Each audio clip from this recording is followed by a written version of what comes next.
اس کی باز گشت ہے، طول عرض اس کی باز گشت ہے۔ جناب والا، جب نیشنل سیکورٹی کمیٹی اسی مراسلے کو، اس کمیونیکیشن کو، اس کیبل کو، اس سائفر کو دیکھتی ہے تو وہ اس نتیجے پہ پہنچتی ہے کہ مسئلہ سنگین ہے، مسئلہ حساس ہے، اور دو آرڈر کرتی ہے۔ There are two decisions and I like to put those decisions in front of the House. One, they acknowledge there was political interference in the internal matters of Pakistan, and a demarche must be issued.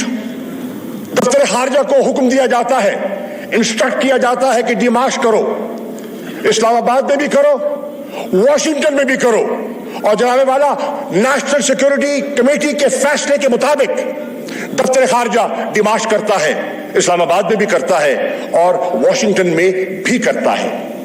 دوسرا فیصلہ صادر کرتا ہے national security committee کا اجلاس کہ پارلیمان کی جو نیشنل سیکورٹی کمیٹی ہے فی الفور اس کو طلب کیا جائے، اس کو کنوین کیا جائے، اور یہ سارا معاملہ منتخب نمائندوں کو، یہ سورن ہاؤس ہے، یہ عوام جو ہے، یہ پاکستان کی عوام کی ترجمانی کر رہا ہے، تو ان کے اس فورم کے سامنے رکھا جائے کہ وہ بات کی باریکی تک جائیں اور پروب کریں اور حقائق جاننے کی کوشش کریں۔